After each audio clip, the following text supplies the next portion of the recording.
히브리서 3장 말씀, 오늘 3장을 전체 다 보도록 하겠습니다. 자, 모세보다 우월하신 예수님이라는 제목이 붙어 있고, 또 7절 앞에 보니까 환란 시대의 구원의 성격이라는 제목을 붙여놨습니다. 그래서 이 제목에 근거해서 우리가 이 내용을 보도록 하겠습니다. 모세보다 우월하신 예수님이 나오죠. 그리고 또 환란 시대의 구원의 성격이 나오고 있습니다. 우리 계속해서 이 히브리서의 흐름을 보고 있지만 이 대상은 바로 히브리인들입니다. 그리고 교리적인 위치는 대환란인 것이죠. 마지막 날을 말하고 있는 것입니다. 그때 상황입니다. 자, 그러면서 이 모세보다 우월하신 예수님, 우리 1장에서는 천사보다 우월하신 예수님을 봤죠. 그리고 2장에서는 첫사람 아담보다 우월하신 예수님 봤습니다. 3장에서는 이제 모세보다 우월하신 예수님, 우리가 성경을 히브리서에서 볼 때 이제 우월한, 월등한, 이것이 성경의 주제라고 했습니다. 히브리서의 주제라고 했습니다. 더 나은, 더 좋은, 더 나은 언약, 이제 그런 말씀들을 보았죠. 자, 모세는 어떤 사람입니까? 유대인들에게 이렇게 성막을 가르치고 율법을 전해주는 그러한 사람이었습니다. 예수님 초림 당시에 모세는 그야말로 영웅이었습니다. 우상이었죠. 그래서 유대인들은 항상 예수님을 시험할 때나 어떤 질문을 할 때면은 모세는 이렇게 말했는데 라고 말하면서 모세에게 모든 권위를 두고 있었던 것을 보게 됩니다. 자기들이 모세의 제자라고 하면서 모세를 잘 아는 척 그렇게 했던 것을 보게 됩니다.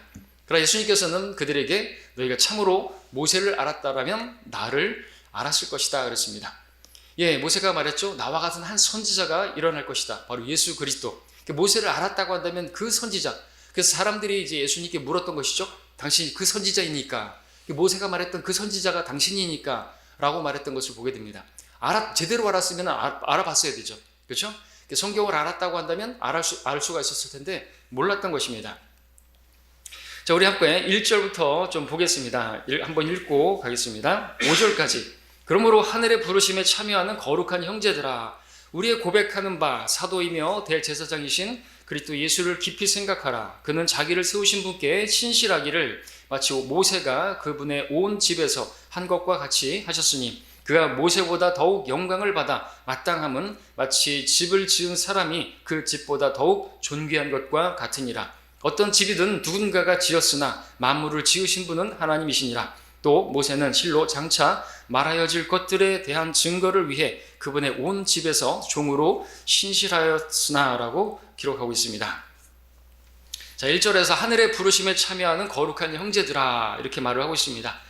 자, 그러나 이들은 여전히 그 하늘의 부르심에 참여하기 위해서는 무엇이 필요합니까? 신실함이 필요한 것입니다. 그래서 신실함에 대한 이야기가 나오는 것이고, 또 우리가 오늘 또 중심적으로 볼 내용도 보게 되면 14절에서 이는 우리가 처음에 확신을 끝까지 견고하게 붙들면 그리스도께 참여한 자가 되기 때문이라고 했습니다. 그리스도의 참여자들이 되기 위해서 우리는 이미 그리스도의 참여자들이 되었는데, 어떤 사람들은 끝까지 견디는, 그야말로 끝까지 견고하게 붙들어야만 그리스도께 속한 자, 그리스도의 참여자가 되어서 안식을 누리게 되는, 왕국으로 들어가는 그러한 대상을 지금 말하고 있기 때문에 특별히 신실함을 이야기하고 많이 하고 있습니다. 신실함이 뭐죠? 변하지 않는, 그죠? 우리 하나님께서 신실한 분이잖아요. 우리 예수님께서 신실하신 분이시다 말하고 있고, 모세도 지금 신실함에 대해서 이야기하고 있습니다.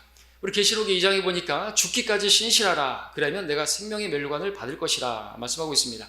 대환란 때는 그야말로 신실함이 필요한 것입니다. 변하면 안 됩니다. 중간에 변절하면 안 되는 것이죠.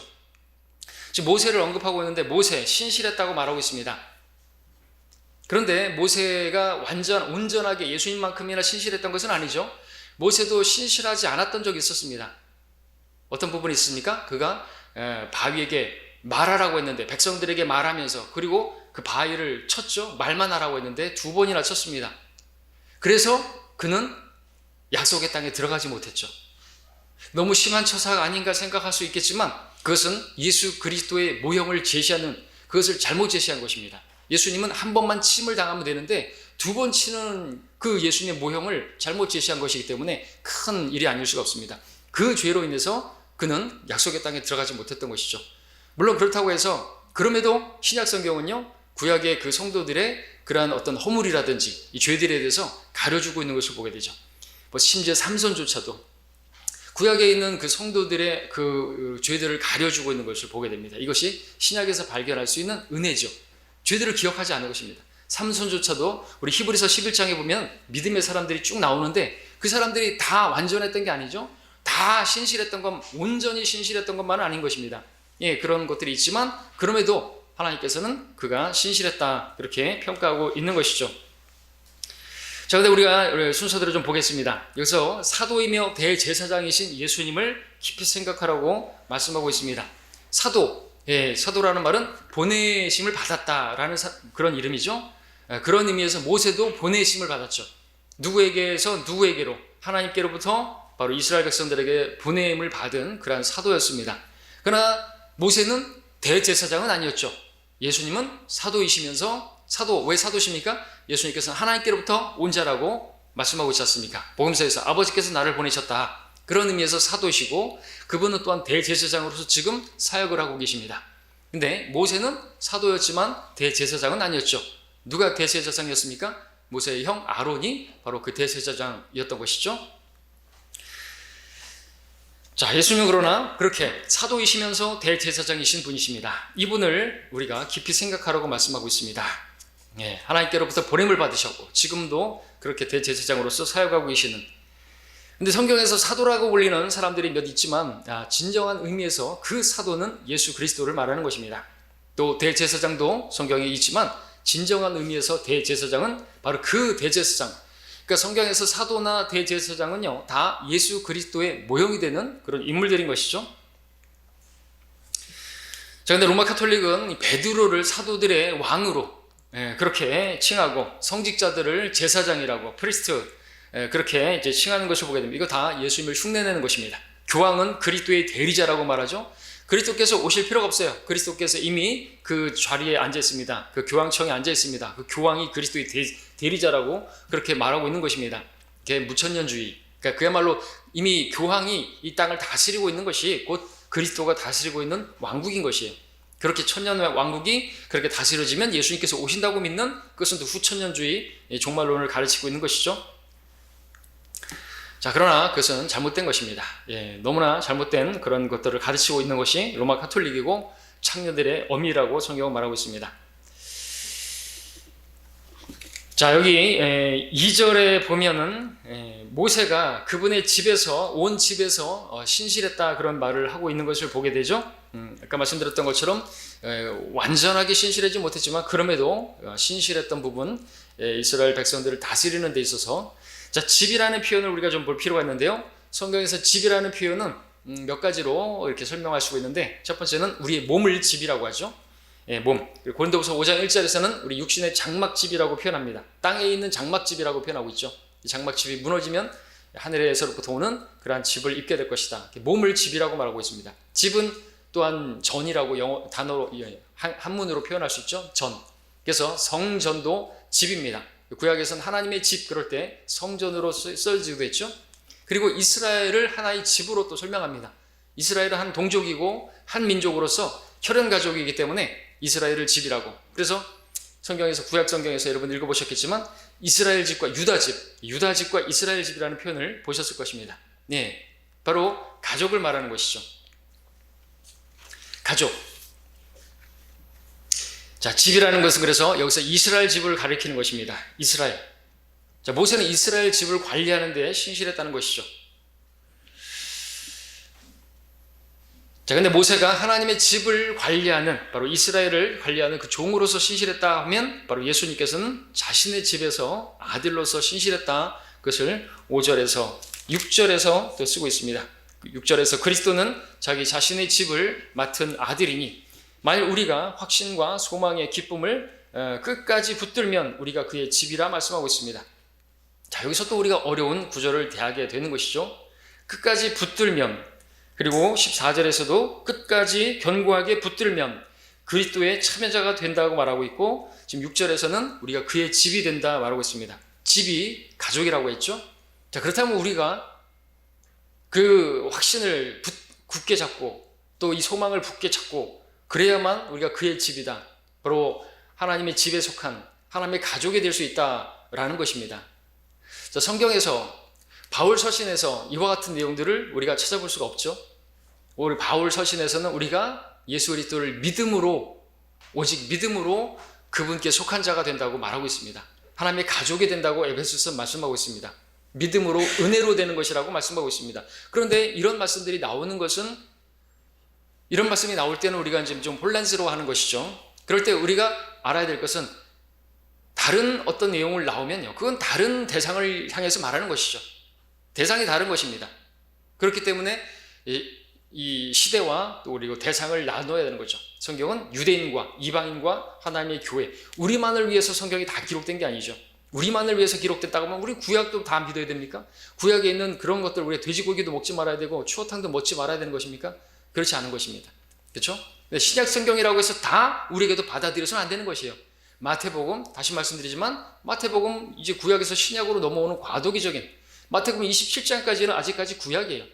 히브리서 말씀에서는 유언한 자가 죽어야 그 유언이 효력이 발휘된다 그랬습니다. 테스타멘트는 유언이죠. 누군가가 죽어야 되는 거죠. 신약, 구약에는 누군가가 죽었습니다. 짐승들이 죽었죠. 그래서 예수님께서 그렇게 언약을, 새 언약을 마련하시기까지 구약적 상황이라, 그죠? 마태복음 5, 6, 7장이라든지 그런 산상순을 우리가 지켜야 구원받는 게 아닌 것입니다. 그렇죠? 바울 서신에서 그런 말씀을 하고 있습니다. 근데 히브리서에서 우리 히브리인이 아니라는 것을 알아야 되죠. 야고보서 수신자가 누굽니까? 12지파, 널리 흩어져 있는 12지파에게 문안한다고 하면서 쓰고 있잖아요. 우리는 어디 지파죠? 뭐 계룡봉파입니까? 무슨 그런 파를 말하는 게 아니에요. 우리는 그런 12지파에 속한 사람들이 아니에요. 그들은 12지파, 바로 이스라엘을 말하는 것이죠. 예, 내 편지가 아니에요. 나에게 주시는 말씀이 아니에요. 우리가 물론 교리로는 받아들이는 부분이 어려움이 있지만 우리 교훈을 받아들일 수 있습니다. 모든 성경, 구약 성경에서도 우리가 교훈을 받을 수 있고, 하나님 이러한 분이시구나 배울 수 있고, 하나님의 뜻을 또 우리가 알 수가 있는 부분이 있죠. 야고보서 같은 경우에도 우리가 믿음으로 믿었다면 이제 행함으로써 우리가 정말 내 믿음이 진짜 믿음인 것을 증명해야 된다. 그런 걸 배울 수 있겠죠. 히브리서에서도 마찬가지입니다. 이제 교회 시대에서 혼란으로 넘어가는 과정에서 교회 시대에 하는 말씀들이 있습니다. 교회 시대 교리가 있단 말이죠. 근데 이게 AD 35년경에 그야말로 예수님께서 승천하시고 얼마 안 되어서 아라비아로 가서 그렇게 바울이 계시를 받았는데, 그거는 이제 그 당시까지만 해도 아직까지는 유대적이었던 것이죠. 이스라엘을 대상으로 하고 있는 그런 부분들이 없지 않았던 것입니다. 야고보도 마찬가지죠. 야고보서도 이게 기록이 37년부터 39년으로 이렇게 기록 연대가 나오는데 아주 매우 초기에 기록된 것입니다. 그래서 온전한 교회의 그런 교시가 아닌 것이고 전환적이지 과도기적인 책이다라고 우리가 계속해서 말씀을 드렸습니다. 자, 히브리서가 어떤 책인가를 6절에서 우리가 볼 수 있는데요. 끝까지 견고하게 붙들면 우리가 그의 집이다. 하나님의 가족에 속한다. 이것은 우리가 교리적으로 받아들일 수 없는 문제인 것입니다. 히브리서는 히브리인, 즉 믿지 않는 유대인들을 향한 말씀인 것이죠.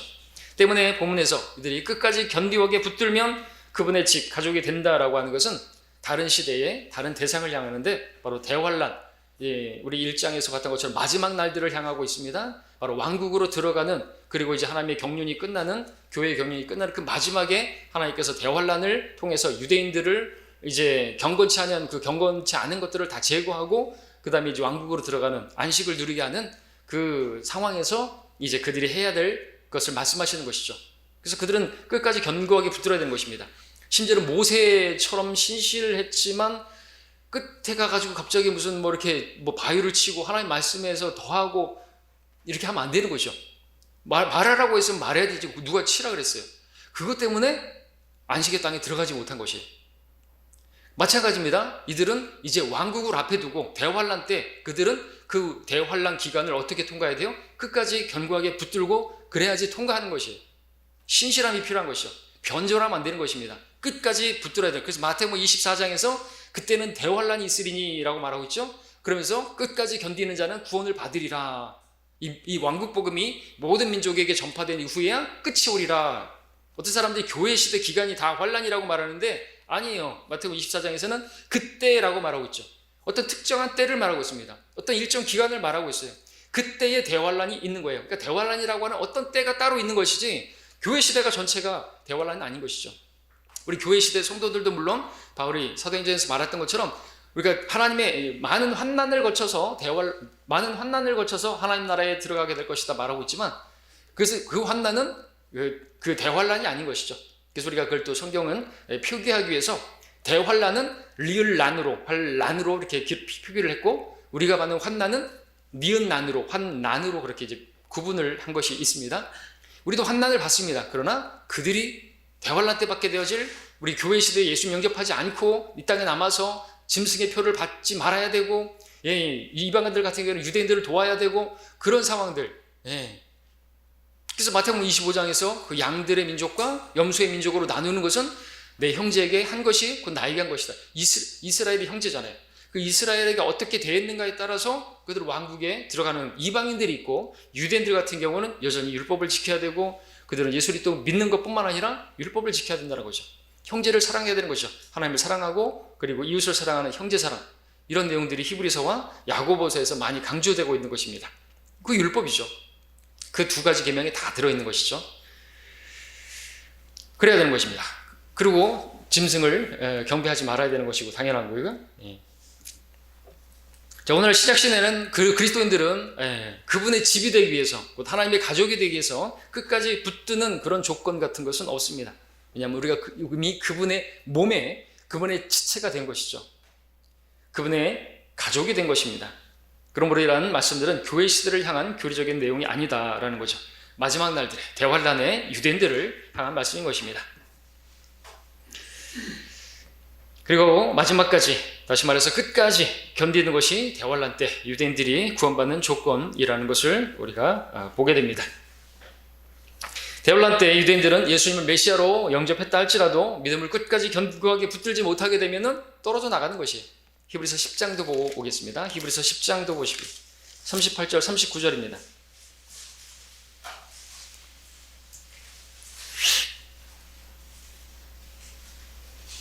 38절 39절 이제 의인은 믿음으로 말미암아 살리라. 이거 사도 바울이 말했던 거죠. 그럼에도 불구하고 그러나가 붙습니다. 그러나 믿음만으로 아니라는 거죠. 누구라도 뒤로 물러나면 내 혼이 그를 기뻐하지 아니하리라. 그러나 우리는 뒤로 물러나서 멸망하게 될 자들에게 속하지 아니하였고 오히려 믿어 혼의 구원에까지 이르는 자들에게 속하였느니라 말하고 있습니다. 그야말로 끝까지 견고하게 붙들어 혼의 구원에 이르는 사람들이 있는 것이고요. 뒤로 물러나게 되면요 멸망을 당하게 된다고 말씀하고 있는 것이죠. 그래서 백슬라이딩 하면 안 되는 거예요. 신실해야 되는 것입니다. 언제요? 대환란 때. 지금은 우리도 백슬라이딩 하면 안 되죠. 타락하면 안 되죠. 당연히. 그럼 상을 잃어버리죠. 이 땅에서 육신의 생명도 끝날 수 있죠. 그러나 우리는 그런 상을 못 받고 그런 문제지, 이들은 구원의 상속자라고 말했죠. 구원을 상속받는 것이, 구원을 상으로 받는 것이 그들의 행위로서 받는 것입니다. 우리는 행위로 받는 게 아니에요. 구원은 선물이잖아요. 하나님의 선물이요 행위에서 난 것이 아니니 아무도 자랑하지 못하게 하심이라. 그 우리하고 다른 사람들인 것이죠. 그래서 그들은 물러나게 되면요 멸망하게 된다고 말하고, 뒤로 물러나서 멸망하게 되지 말라고 지금 계속해서 바울이 쓰고 있는 것이죠. 이런 말씀들은 4장에서도 나오고요 6장에서도 나오는 것이죠. 자, 지금 교회 시대의 그리스도인들은 그리스도의 참여자가 되기 위해서 끝까지 견뎌야 하는 자가 아니라 예수 그리스도를 영접하는 순간 이미 주와 결코 떨어질 수 없는 그리스도의 참여자, 그리스도께 속한 그리스도의 몸의 일부가 되어버린 것이죠. 성경은 오히려 우리 그리스도인들을 끝까지 지켜주시겠다고 말씀을 하고 있습니다. 많은 구절이 있지만 우리 고린도전서 1장 함께 보고 오겠습니다. 1장 8절을 보시면, 자, 로마서부터 빌레몬서까지 사도 바울 서신에서는 우리가 교리적으로 다 받아들일 수가 있는 그런 내용들만 나오죠. 1장 8절에 또한 그분께서 너희를 끝까지 확고하게 지키시어 우리 주 예수 그리스도의 날에 책망할 것이 없게 하시리라 말씀을 하고 있습니다. 우리 교회에게는 말씀하시기를 그분께서 우리를 끝까지 확고하게 지켜주신다고 말씀하고 있는 것이죠. 근데 대환란 때는 그들이 끝까지 확신을 붙잡고 끝까지 견뎌야 하는 것입니다. 그래서 그 10처녀의 비유에서도 5처녀, 그 현명한 5처녀처럼 기름과 함께 등불을 준비해야 되는 그때가 있어요. 처녀들. 교회는요, 고린도후서에서 11장에서 사도 바울은 한 순결한 처녀로 그리스도께 바치려 함이라. 처녀들과 처녀는 다른 것이죠. 우리는 그래서 신약시대 많은 목사들이 이 그 열처녀 비유를 가지고 여러분들도 현명한 다섯 처녀처럼 기름과 함께 여러분들 끝까지 뭐 그렇게 하면서 천국 백성 되시기를 바랍니다. 하늘나라 들어가시는 여러분 되시길 바랍니다. 이거는 교리적으로 잘못된 가르침이에요. 그리고 지금 이때 가르치는 게 아닌 것이에요. 우리는 처녀들이 아니라 한 순결한 처녀. 솔로몬의 노래에서도 오직 하나라고. 내 사랑하는 이는 하나요. 교회는 하나. 진주, 유기체죠. 하나예요. 교회는 떨어져 나갈 수 없습니다. 쪼개줄 수 없어요. 진주를 조금 갈라버리면 이거는 끝나버리는 거예요. 폐기해야 되는 거죠. 다이아몬드 같은 경우는 어떻게 자르느냐에 따라서 비싸질 수 있고 귀할 수 있겠지만 진주는 나눌 수가 없는 것이에요. 한번 우리가 그리스도의 몸의 지체가 되었다면요, 성령께서 우리 안에 들어오셔서 인을 치셨다 그랬어요. 나가지 않으시겠다고. 그죠? 그래서 우리는 성령의 동참자가 됐어요. 성령의 동참자와 함께 그리스도의 참여자가 됐다고 말하고 있습니다. 근데 히브리서에서는 성령의 동참자가 되었다 할지라도 그리스도의 참여자가 되기 위해서는 끝까지 필요. 이 두 가지가 여러분들 한번 우리 히브리서 6장을 보겠습니다.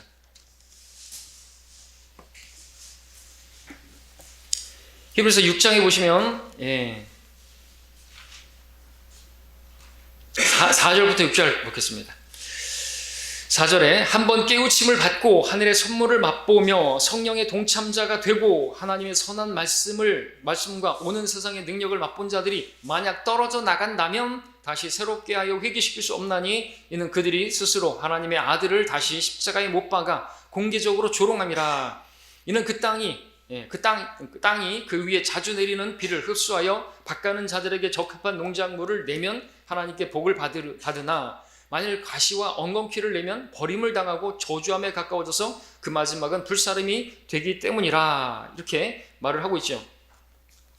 자, 4절에서 성령의 동참자가 된다는 말이 나오고 있습니다. 그리고 우리 아까 히브리서 오늘 3장에 보게 되면은 우리 그리스도께 참여한 자들이라는 표현이 어디 나옵니까? 14절에 나옵니다. 우리가 처음에 확신을 끝까지 견고하게 붙들면 그리스도께 참여한 자, 이 참여한 자, 성령의 동참자, 아까 히브리서 6장에 똑같은 영어 단어가 그겁니다. 그러니까 그리스도의 동참자, 그리고 아까 6장에 성령의 동참자. 다른데 오늘 우리는 예수님을 영접하게 되면 성령께서 우리 안에 들어오셔서 성령의 동참자가 되고, 또 우리는 그리스도 안으로 들어가서 성령께서 우리를 그리스도 안으로 침례를 넣어서 우리가 그분 안에 잠기게 되어서 그리스도의 참여자가 되는 것이에요. 그리스도의 동참자가 되는 것입니다. 그러나 대환란 때는 이렇게 성령의 동참자가 되었다 할지라도, 그래서 오늘 세상의 능력을 맛보고 하나님의 선물을 맛봤다 할지라도 떨어져 나가게 되면 그리스도의 참여자가 되지 못한다는 말입니다. 환란 때는 그래서 이 두 개가, 성령의 동참자와 그리스도의 동참자가 되는 게 두 번이 같은 시기가 아니라 다른 시기인 거예요. 오늘 우리는요, 성령의 동참자는 곧 그리스도에게 참여자가 되는 것이, 그리스도 안으로 잠기게 되는 거예요. 성령께서 들어오셔서 우리를 그리스도 안으로 넣으셨다고 로마서에서 말씀하고 있잖아요. 이게 성령 침례를 말하는 것이고요. 우리는 그리스도의 지체가 된 것이에요. 그래서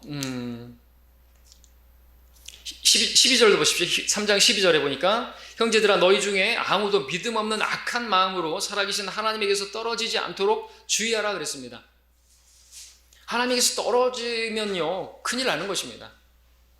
믿음 없는 악한 마음으로. 근데 우리는요 하나님의 손에서 떨어져 나갈 수가 없어요. 로마서 8장에서 어떤 것도, 사망이나 생명이나 어떤 것도, 하늘에 있는 것들이나 땅에 어떤 것도 하나님의 사랑에서 우리를 떼어놓을 수 있는 게 없다 그랬습니다. 요한복음 10장에서는 내 아버지 손에서 빼앗아갈 자가 아무도 없다 그랬습니다. 그렇죠? 내 손에서 빼앗아갈 수 없고 내 아버지 손에서 빼앗아갈 누구도 없다 그랬어요. 예수님보다, 하나님 아버지보다 더 강한 자 있으면 나와보라 그래요. 그러면 우리가 구원을 잃어버릴 수 있어요. 그러나 누구도 없단 말이죠. 근데 이 사람들은 떨어져 나갈 수 있는 것이에요. 떨어져 나가게 되면 다시 새롭게 할 수가 없는 것이에요. 그러니까 이런 교리를 지금 교회 시대 성도들에게 하면 안 되는 거죠. 여러분들 계속해서 교회 다니시고 교회 안 다니면 지옥 가고, 무슨 김동원 목사, 이동 목사, 지구촌교회 장경동 목사 그렇게 얘기했죠. 지옥 가는 사람들이 누구예요? 첫 번째 예수 안 믿는 자들 지옥 갑니다. 그리고 예수 믿는다고 하는데 교회 안 다니는 사람들, 교회 다니다가 교회 안 다니는 사람들, 그리고 자살한 사람들, 이 네 부류는 반드시 지옥 갑니다. 그건 제가 직접 들었어요. 교회 안 다니면 지옥 간대요. 그렇게 가르치는 이유가 뭔지 아십니까? 이런 구절들 때문에 그래요. 밑백슬러 당했거든요. 마태복음, 히브리서, 야고보서 이런 데서 가져오는 거예요. 우리 서신이 아니에요. 우리 교리를 받아들일 수 있는 게 아니란 말이죠. 그러니까 주기도문 하고 뭐 다 하는 것이에요. 우리가 해야 하는 거죠. 그리고 이제 여기서 또 보시면요, 13절 보십시오. 13절. 오직 오늘이라고 부르는 동안 매일 서로 권면하여 너희 중에 아무도 죄의 속임수에 빠져 완악하게 되는 일이 없도록 하라 그랬습니다.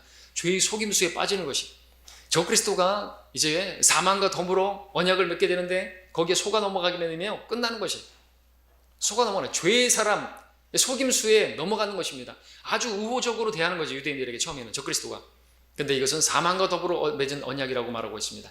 거기에 속아 넘어가게 되면, 그래서 여러분들 주기도문에서 뭐가 나오는 거예요? 우리를 시험에 들지 말게 하옵시며 다만 악에서 구하여 주옵소서. 실제적인 악이, 실제적인 죄의 사람이 속이기 위해서 그렇게 등장하고 있는 것이에요. 그렇기 때문에 그들에게 있어서 이 주기도문이라고 하는 제자들의 기도는요, 유대인들의 기도는요, 아주 실제적인 것이죠. 물론 우리도 그렇게 기도할 수 있어요. 시험에 들지 말게 해달라고 기도할 수 있고 악에서 구해달라고 기도할 수 있습니다. 그래서 얼마든지 우리가 영적 전쟁에서 승리하기 위해서. 그러나 이 환난 때는요, 실제적인 전쟁이에요. 눈에 보이게, 대적해야 되고 넘어가지 말아야 되고 거기에 무릎 꿇지 말고 짐승의 표를 받지 말아야 하고요. 한 그릇 그 팥죽 때문에 장자권을 팔아버리면 안 되는 것이죠. 먹을 것을 위해서 배고프다고 해서 짐승의 표를 받아버리면 끝나버리는 것이에요. 새롭게 할 수가 없어요. 다시 회개시킬 수가 없는 것이에요. 마지막은 불사름인 것입니다.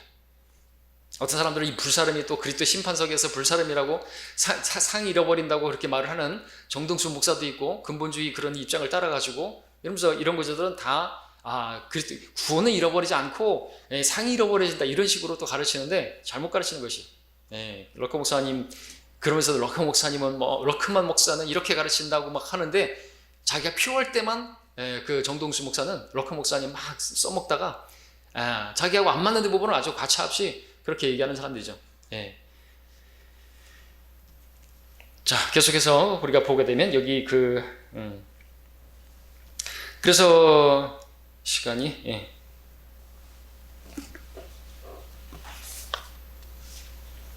자, 7절에서 그래서 7절을 보겠습니다. 그러므로 성령께서 말씀하시기를 오늘 너희가 그의 음성을 듣거든 그랬습니다. 이 오늘이라고 하는 말, 이제 이 구절이 시편 95편 7절부터 11절까지 인용한 말씀인데, 그러니까 지금 이제 성령께서는 과거에 이스라엘 백성들이 광야에서 어떠했던가를 이야기하면서 이제 미래에 대환란 때 이스라엘 백성들이, 유대인들이 어찌해야 될까 하는 것을 알려주는 것이죠. 그래서 오늘 너희가 그 음성을 듣거든 경노의 때 곧 광야에서의 시험의 날들과 같이 너희 마음으로 완악하게 하지 말라. 그때 너희 조상이 나를 시험하였고 나를 증명하였으며 또 내가 한 일들을 40년 동안 보았느니라. 그러므로 내가 그 세대에 대해 노여워하여 말하기를 그들이 항상 마음이 미혹되어 내 길들을 깨닫지 못하였느니라 하였으며, 내가 내 진노 가운데서 맹세하기를 그들은 내 안식에 들어오지 못하리라 하였다 하셨느니라 말하고 있습니다. 자, 그래서 오늘이라고 하는 표현이 중요한데, 이것은 오늘 그러면 이제 지금을 말하는 게 아니라 지금의 시간을 말하는 게 아니라 어떤 특정한 그 기간을 말하는 것이고, 그 기간은 언제예요? 경노의 날, 시험의 날, 바로 대환란 때를 지칭하고 있는 것입니다. 그 오늘. 그래서 다시 한번 그들에게 왕국 복음이 전파되어지는, 왕국을 앞에 두고 아버지 왕국이 임하오시며 그 왕국을 앞에 두고 그들은 그 왕국 복음을 다시 전파되어지는 시기가 있는 거죠. 예수께서 초림하셨을 때부터 해가지고 스테판이 사도행전 7장에서 마지막으로 유대인들에게 전파했던 그때 그들이 회개했다고 한다면 천국이 임했을 것인데, 그때 기간이 이제 왕국 복음이 처음에 전파됐던 기간이고, 대환란 때 다시 왕국 복음이 두 번째로 전달되어질 것이에요. 이 말씀인 거죠.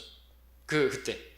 그런 말씀을 듣게 될 때 광야, 너희 조상들이 그렇게 했던 것처럼 그렇게 완악하게, 그리고 하나님 앞에 불평하고 그러다가 불뱀에 물려 죽고 그래가지고 안식의 땅, 하나님께서 약속하신 그 가나안 땅에 들어가지 못했던 것처럼 너희들도 그렇게 미혹되고 그렇게 신실하지 못해가지고 또 한 그릇 그 팥죽 때문에 그렇게 에서처럼 그래가지고 왕국에 들어가지 못하는 그런 일이 없기를 바란다라는 것이죠.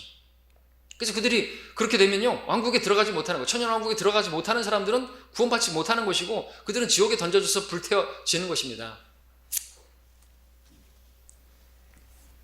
대환란 때를 말하는 것이죠.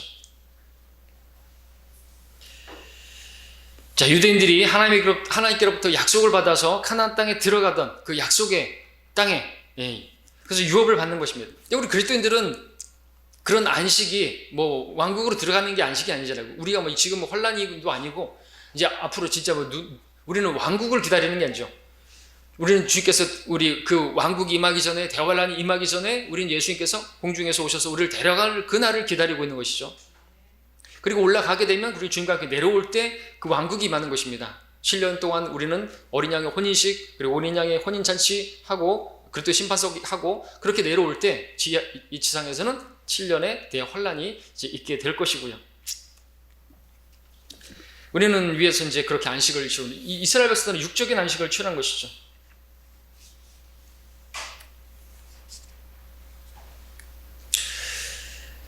자, 그러므로 이 환난 성도들은 과거의 출애굽 때 그들의 조상들이 그랬던 것처럼 그들의 불신으로 인해서 믿음 없는 악한 마음, 믿음 없는 건요 악한 마음인 것입니다. 우리들도 그것을 받아들일 수 있어야 되죠. 하나님 믿지 않아요. 하나님께서 그 광야에서 그들에게 어떻게 해주셨는가요? 아까 그 내가 한 일을 봤으며 9절에서 너희 조상들이 나를 시험하였고 나를 증명하였으며 한번 시험했어요. 막. 고기를 내려달라고 하고, 그러니까 어땠어요? 주님께서 다 증명해 주셨죠. 하나님께서 얼마나 대단하신 분, 능력 있으신 분인가 광야에서 다 증명해 줬어요. 그럼에도 불구하고 그들은 계속해서 불평했습니다. 믿음 없는 마음이죠. 악한 마음입니다. 우리도 하나님께서 이렇게까지 우리에게 말씀해 주시고 이렇게 바른 말씀을 주시고 또 이렇게 교회를 주시고 했는데 믿음 없다? 악한 것이에요. 난 믿음 없어요. 악한 것이라는 것이죠. 악하고 게으른 차라리 게으른 것이라고. 악한 것은 게으른 것이고. 왜 게으른 것이니까? 성경을 안 읽으니까 게으른 것이죠. 그러니까 믿음이 없는 것이죠. 믿음은 들으면 하나님 말씀에 의해서 성경을 들어야죠. 그죠? 하나님 말씀을 들어야죠. 예배 가운데 계속 나와야죠. 하나님 말씀이 들려지는 자리에 나와야죠. 게으르니까 안 나오는 거죠. 게으르니까 성경 안 읽는 거죠. 그래서 나는 믿음 없다고 말하면 안 되는 것입니다. 그건 악한 것이라는 거죠. 주님께서 악하고 게으른 종아, 그리스도께서 주실 게 없는 거예요. 그래서 우리는 변명해서는 안 되는 것입니다. 하나님은 속임 당하지 않습니다. 심는 대로 거두고요. 하나님께서 우리의 마음과 생각과 의도까지 다 판단하시는 분이라 말씀하십니다. 자, 13절에서 그렇게 봤고요. 아주 경고를 하고 있습니다. 죄의 속임수에 빠져서 완악하게 되는 일 없도록 하라. 오늘이라는 그 나는 특정 기간이고 대환란을 말하고 있다고 했습니다. 자, 그 중에서도 믿음과 행위를 끝까지 견디는 자들은 그리스도께 참여하는 자들이 있을 것이다. 14절에서 우리가 보게 되고요. 그럼 그들은 하나님께서 그렇게 창세기 15장부터 약속하셨던 이제 그 땅을, 그 약속의 땅으로 그들이 들어가는 거죠. 왕국으로 들어가게 되는 거죠. 유대인이에요, 유대인. 그렇기 때문에 속임 당하지 말아야 되는 것입니다. 메시아를 우리 전에도 봤지만은 그 종말론에 막 제3성전 짓고 자기들은 예수를 안 믿고 다시 오실 메시아를 기다리고 있다. 저 그리스도가 자기 이름으로 오면 너희들이 그를 영접할 것이다. 예수님께서 말씀하신 대로 그를 영접하게 될 것이에요. 속는 것입니다. 속으면 안 되는데 기적을 행하고 형상으로 하고 말도 하게 하고, 그러니까 속아 넘어가겠죠. 형상이 말을 해요. 여러분들 오늘날 마술이라든지 이런 것들 있죠. 사람들을 미혹시키고 있죠. 왜 그런 것들이 막 수면으로 막 일어나고 사람들이 막 인기가 있는 것입니까? 마지막 때로 가는 것이에요. 적그리스도는요 그야말로 마술사예요. 마법사입니다. 하늘에서 불이 내려오기도 하고요. 와, 신비롭거든요. 하여튼 그런 것들, 우상 그리고 마술 이런 것들은 하나님께서 가증하게 여기시는 것인데 사람들이 그런 것들을 막 좋아하는 것입니다. 자, 오늘 라고 부르는 그때 죄의 사람 속임수에 빠져서는 안 된다. 그래서 주님께서 가르쳐 주셨죠. 너희는 시험에 들지 말고 시험에 들지 않게 해달라고, 악에서 구해달라고 그렇게 기도했던 것입니다. 자, 여기까지 해서 마치고요.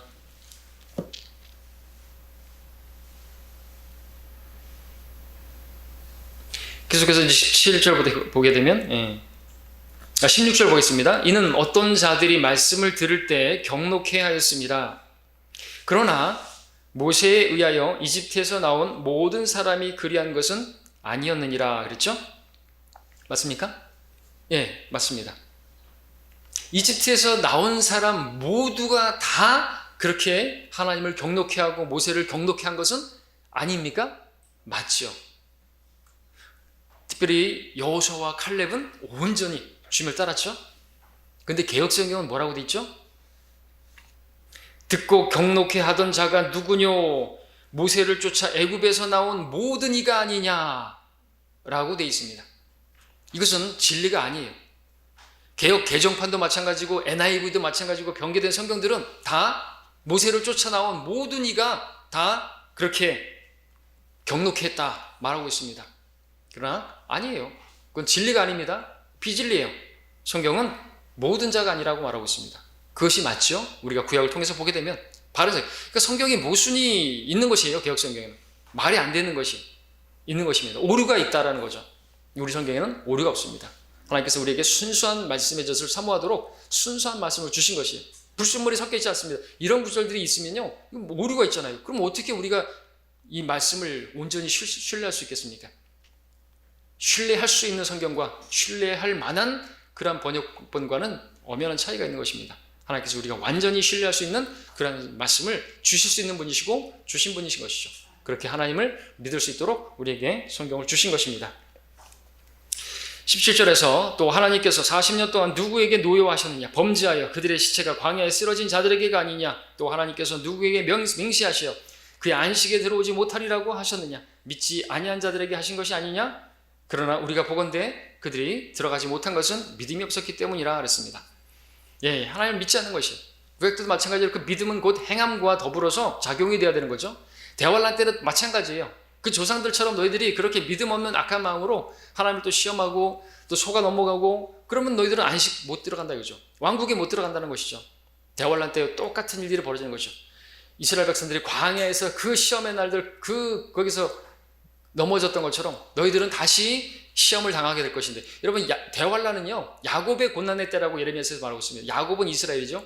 이스라엘의 고난을 중심으로 한 것입니다. 우리가 아니고 이방인도 아니고 중점은 유대인이에요. 유대인. 그들이 예수 그리스도를 거부했잖아요. 십자가에 못 박았잖아요. 그래서 그들을 하나님께서 정결케 하시고 그들은 이제 14만 4천 남고 이제 그들이 올라가고 그들은 통과하겠지만 다 죽어 넘어지는 거죠.